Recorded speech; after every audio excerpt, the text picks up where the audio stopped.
नमस्कार मंडळी, मी शीतल आणि तुम्ही पाहताय दिल्लीकर मराठी। बुधवार दिनांक 27 ऑगस्ट 2025ला आपल्या सर्वांच्या घरी लाडक्या गणपती बाप्पांचं आगमन झालं होतं।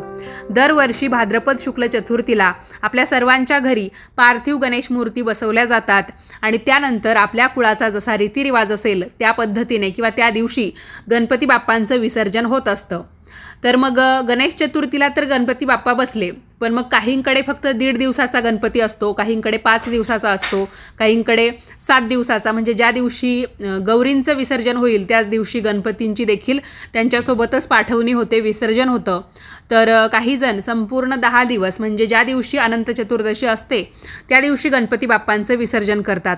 मग तुमची जी काही पद्धत असेल, तुमच्या कुळाची जी काही रीत असेल, तरी पण गणपती बाप्पांचं विसर्जन करण्याची जी पद्धत आहे ती सारखीच असणार आहे। या व्हिडिओमध्ये मी तुम्हाला गणपती बाप्पांच्या विसर्जनाचा संपूर्ण विधिवत विधी अतिशय सोप्या भाषेत सांगणार आहे। तेव्हा हा व्हिडिओ पूर्ण पहा। चॅनलवर नवीन असाल तर आपल्या दिल्लीकर मराठी या यूट्यूब वाहिनीला नक्की सबस्क्राइब करा आणि व्हिडिओ पाहत असताना सर्वांनी कमेंट्समध्ये गणपती बाप्पा मोरया, मंगलमूर्ती मोरया किंवा गणपती बाप्पा मोरया, पुढच्या वर्षी लवकर या असं लिहायला अजिबात विसरू नका। चला तर मग व्हिडिओला सुरुवात करते। बघा, गणपती बाप्पांचं विसर्जन आपल्याला एकदम सकाळी सकाळी किंवा अगदी दुपारी 12 वाजेच्या वेळेला करायचं नसतं आणि सूर्यास्तानंतर सुद्धा गणपती बाप्पांचं विसर्जन करू नये असं म्हटलं जातं। पण आपण जर खूप मोठ्या शहरामध्ये राहत असू तर ज्या शहरामध्ये किंवा ज्या मोठ्या मोठ्या भागांमध्ये जास्त प्रमाणामध्ये गणपती बाप्पांची स्थापना झालेली असते तिथे तर मात्र अगदी रात्रही होते किंवा मध्यरात्रसुद्धा होते गणपती बाप्पांच्या विसर्जनाला। त्यामुळे तुम्ही तुमच्या सोयीनुसार जशी वेळ तुम्हाला योग्य वाटेल तसं तुम्ही विसर्जन करू शकता। आता ज्यांना 1.5 दिवसांचा गणपती बसवायचा आहे तर त्यांनी 28 ऑगस्टला म्हणजे लगेचच गुरुवारी गणपती बाप्पांचं विसर्जन करावं। ज्यांचे 5 दिवसांचे गणपती असतील त्यांनी 31 ऑगस्टला गणपती बाप्पांचं विसर्जन करावं। ज्यांच्याकडे 7 दिवसांचे गणपती असतील तर त्यांनी गौरींबरोबर गणपती बाप्पांचं देखील विसर्जन करावं। तर मग 7 दिवस होतात 2 सप्टेंबर 2025ला, तेव्हा तुम्ही विसर्जन करू शकतात। आणि ज्यांच्याकडे गणेशोत्सवाचे सगळे दिवस म्हणजेच काय गणेश चतुर्थी ते अनंत चतुर्दशीपर्यंत गणपती बाप्पा बसवत असतील त्यांनी यंदा 6 सप्टेंबर 2025ला श्री गणेशांचं विसर्जन करावं। आता मी तुम्हाला श्री महागणपतीची म्हणजेच आपल्या घरी बसवलेल्या पार्थिव गणेश मूर्तीची उत्तर पूजा कशी करावी ते सांगते। बघा, आपापल्या रीतिरिवाजाप्रमाणे ज्या दिवशी गणपतीचं विसर्जन येत असेल त्या दिवशी श्री गणरायांना प्रेमळ निरोप देणारी जी पूजा आपण करत असतो त्या पूजेला धार्मिक भाषेमध्ये उत्तर पूजा असं म्हटलं जातं। मग जेव्हा तुम्हाला उत्तर पूजा करायची असेल त्याच्या अगोदर एकदा स्वच्छ स्नान करून घ्या, स्वच्छ कपडे परिधान करा आणि आपल्या कपाळावर कुंकवाचा किंवा चंदनाचा गंध लावून घ्या। जी व्यक्ती ही उत्तर पूजा करणार आहे त्याने या सगळ्या गोष्टी करायच्या आहे। बाकीच्यांनी सकाळी स्नान केलेलं असेल, कपडे जे घातलेले असतील ते राहू दिले तरीही चालेल। त्यानंतर सर्व पूजा साहित्य देखील सज्ज असावं, जसं की मोदकांचा नैवेद्य, आपण देवासोबत शिदोरी देतो, दही भाताची म्हणा किंवा मोदक आणि करंजीची म्हणा, नाही तर मग आपण जो काही भाजी पोळीचा नैवेद्य बनवत असतो गोड पदार्थांचा, तर ती सगळी शिदोरी, फुलं, दुर्वा, अजून आपल्याला जे काही लागणार आहे ते सगळं जवळ घेऊन बसायचं। एका तांब्यात पाणीसुद्धा घ्यायचं आहे। देवपूजेतली पळी तुमच्याकडे असेल तर ती सुद्धा घ्यायची, नाहीतर आपला जो पोहे खाण्याचा चमचा असतो स्वयंपाकघरातला तो स्वच्छ धुवून पुसून या तांब्यामध्ये आपण ठेवलात तरीही चालेल। कारण जरी उत्तर पूजा असेल तरी पण आपल्याला या पूजेसाठी सुद्धा आचमन, संकल्प हे विधी करावे लागतात। सुरुवातीला आपण आचमन करून घ्यायचं। तर जसं मी तुम्हाला गणपतीच्या प्राणप्रतिष्ठेच्या वेळा सांगितलं होतं त्याच पद्धतीने एका तांब्यात पाणी घ्यायचं, त्याच्यामध्ये तो चमचा ठेवायचा आणि डाव्या हाताने चमच्याने आपण पाणी घ्यायचं आणि आपल्या उजव्या तळ हातावर घेऊन त्यानंतर आपण मंत्र म्हणायचा, ओम केशवाय नमः, आणि ते पाणी पिऊन घ्यायचं। दुसऱ्यांदा पुन्हा आपल्या उजव्या तळ हातावर पळीभर पाणी घ्यायचं, मंत्र म्हणायचा ओम नारायणाय नमः आणि ते पाणी पिऊन घ्यायचं। असंच तिसऱ्यांदा सुद्धा आपल्या उजव्या तळहातावर पाणी घ्यायचं, मंत्र म्हणायचा ओम माधवाय नमः आणि ते पाणी पिऊन घ्यायचं।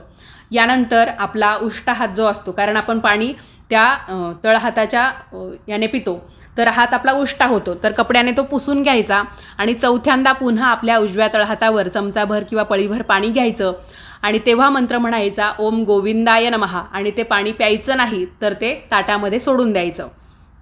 त्याच्यानंतर आपण श्री गणपती बाप्पांचं, त्याचबरोबर आपल्या मातापित्यांचं किंवा आपल्या वडीलधाऱ्या व्यक्तींचं ज्या हयात नाही आहे, जसं की आपले पित्र असतात त्यांचं स्मरण करायचं, आपल्या कुलदेवतांचं स्मरण करायचं, ग्रामदेवतेचं स्मरण करायचं, स्थानदेवतेचं स्मरण करायचं, वास्तुदेवतेचं स्मरण करायचं आणि अविघ्नपणे म्हणजेच कोणत्याही प्रकारचं विघ्न न येता अगदी व्यवस्थितपणे आपली ही उत्तर पूजा पार पडावी यासाठी या सर्व देवांकडे प्रार्थना करायची आहे आणि आपण संकल्पाचा विधी देखील करून घ्यायचा आहे।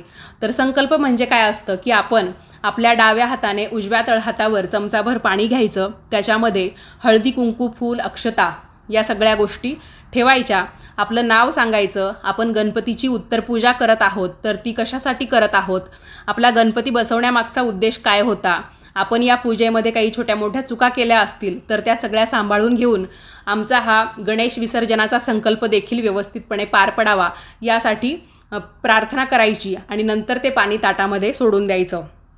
त्यानंतर म्हणायचं, वक्रतुंड महाकाय सूर्यकोटी समप्रभ निर्विघ्नं कुरु मे देव सर्व कार्येषु सर्वदा। त्यानंतर आपण गणपती बाप्पांची शेवटची पंचोपचारे पूजा करून घ्यायची। सुरुवातीला त्यामध्ये काय येणार तर गणपती बाप्पांचं स्नान। आपण काय करायचं, तांब्यामध्ये पाणी घ्यायचं, त्याच्यामध्ये थोड्याशा दुर्वा बुडवायच्या आणि त्या दुर्वांनी गणपती बाप्पांवर पाणी शिंपडायचं, कारण पार्थिव मूर्ती असल्यामुळे आपण या मूर्तीला डायरेक्ट स्नान घालू शकत नाही। तुम्ही हवं तर गणपती बाप्पांच्या समोर जी आपली देवघरातली धातूची मूर्ती ठेवलेली असेल तिला स्नान घालून घेतलं किंवा सुपारी ठेवली असेल तिला स्नान घातलं तरीही चालेल।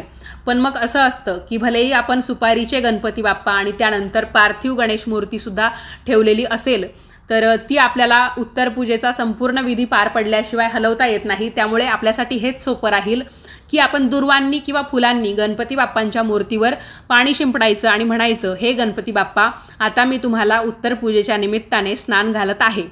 त्यानंतर म्हणायचं, हे गणपती बाप्पा आता मी तुम्हाला चंदनाचा किंवा तुम्ही कुंकू लावणार असाल तर कुंकवाचा गंध लावत आहे। प्रत्येक गोष्ट बाप्पांना सांगायची आणि त्यानंतर तो उपचार आपण करत राहायचा आहे। तर पहिले स्नान झालं, त्यानंतर गणपती बाप्पांना गंध लावून झाला, त्यानंतर पुन्हा गणपती बाप्पांचं स्मरण करून म्हणायचं, हे गणपती बाप्पा आता मी तुम्हाला अलंकार म्हणून अक्षता अर्पण करत आहे।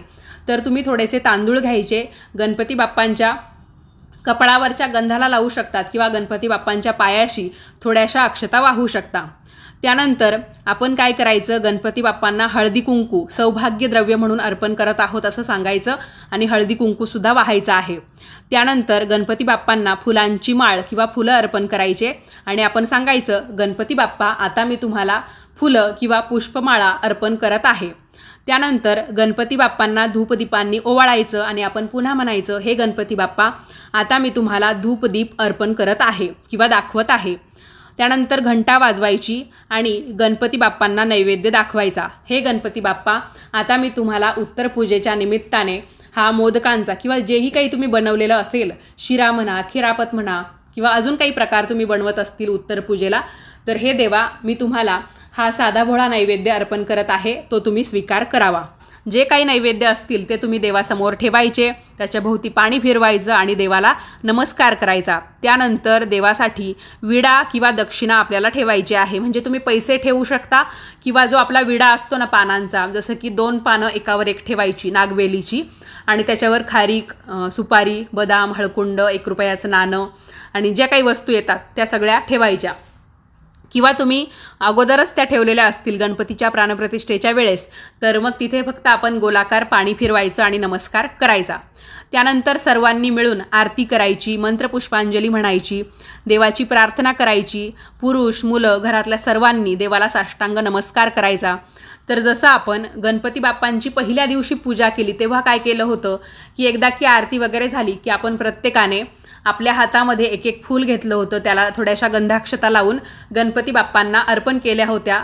तोच विधी जो आहे तो आपण यावेळेस सुद्धा करायचा, म्हणजे आरती वगैरे झाली की गणपती बाप्पांना आपण गंध लावलेलं फूल अक्षता किंवा फक्त अक्षता या उत्तर पूजेच्या निमित्ताने अर्पण करायच्या आहे। पूजा करताना छोट्या मोठ्या काही चुका झाल्या असतील कळत नकळत, तर त्यासाठी गणपती बाप्पा तुम्ही आम्हाला सांभाळून घ्या किंवा मोठ्या मनाने माफ करा अशी तुम्ही प्रार्थना करू शकता, माफी मागू शकता. आणि त्यानंतर सर्वांनी गणपती बाप्पांच्या नावाचा जय जयकार करायचा.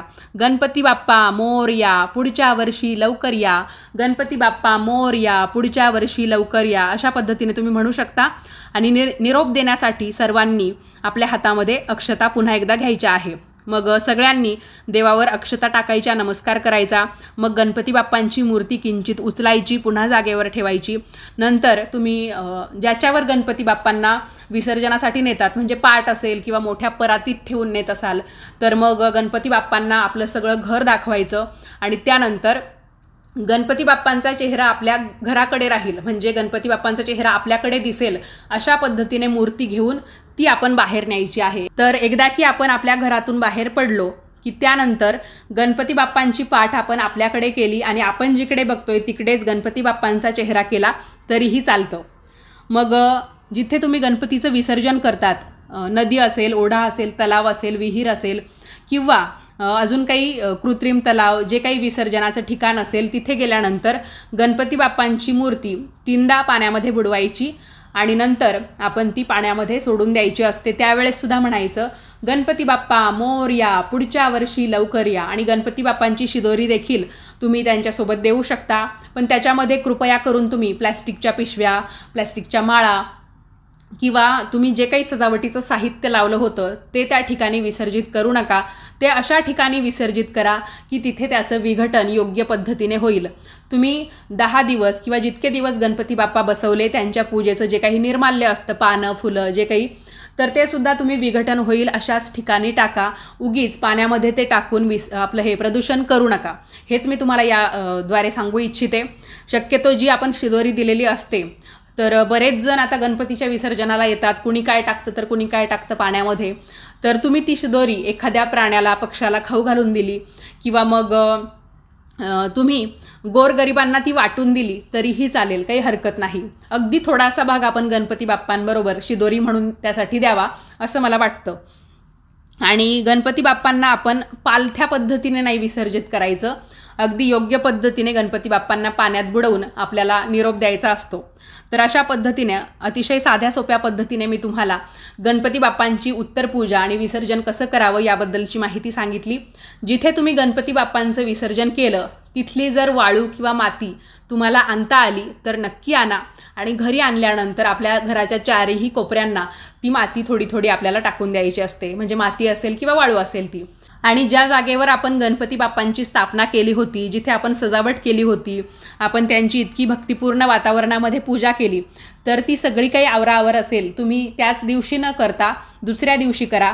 कारण कुणाच्याही निरोपाचा क्षण असो तो अतिशय भावनिक असतो आणि त्यामुळेच आपल्याला त्याच दिवशी सगळं काही काढून घ्यायचं नसतं. दुसऱ्या दिवशी तुम्ही निवांत काढा आणि जिथे तुम्ही गणपती बाप्पा बसवले होते तर तिथे तुम्ही एक दिवा लावून ठेवू शकता. कलशावरचं जे नारळ आहे ते तुम्ही त्या दिवशी फोडा किंवा दुसऱ्या दिवशी फोडा आणि त्यातला प्रसाद आपण सगळ्यांनी खायचा असतो. अशा पद्धतीने हे गणपती बाप्पांचं विसर्जन आहे. तुम्हाला हा व्हिडिओ, ही माहिती कशी वाटली मला कमेंट्स करून नक्की कळवा. जेव्हा तुमची उत्तर पूजा होईल तर तुम्ही गणपती बाप्पांना जे काही अलंकार घातले होते तर त्या सगळ्या वस्तू तुम्ही सांभाळून ठेवू शकता. पुढच्या वर्षी कामात येऊ शकतील तुम्हाला त्या. आणि विसर्जनाला जाताना जसं मी तुम्हाला सांगितलं की अगोदर आपल्या उंबरठ्यातून बाहेर पडण्याच्या पूर्वी आपण आपल्याकडे देवाचं तोंड ठेवायचं. नंतर आपण आपल्याकडे देवाची पाठ केली तरीही चालतं. आणि मूर्ती वाजत गाजत जय जयकार करीत आपण न्यायची असते. नदी, कॅनॉल, विहीर, तलावाकाठी एकदा पुन्हा आरती करून मग वाहत्या पाण्यात विसर्जन करायचं. निर्माल्य हे जागोजागी ठेवलेल्या निर्माल्य कलशात टाका आणि प्रदूषण रोखा. तर मंडळी, तुम्हाला हा व्हिडिओ कसा वाटला, माहिती कशी वाटली मला कमेंट्स करून नक्की कळवा. व्हिडिओ आवडला असेल तर लाईक करा, जास्तीत जास्त लोकांना पाठवा. आणि याच पद्धतीचे नवनवीन माहितीचे धार्मिक आध्यात्मिक व्हिडिओ दररोज पाहण्यासाठी आजच दिल्लीकर मराठी या यूट्यूब वाहिनीला नक्की सबस्क्राईब करा. वेळात वेळ काढून व्हिडिओ पाहिला, माहिती ऐकली त्याबद्दल तुम्हा सर्वांचे खूप खूप धन्यवाद. आणि तुम्हा सर्वांना गणेश विसर्जनाच्या हार्दिक शुभेच्छा. गणपती बाप्पा मोरया, पुढच्या वर्षी लवकर या.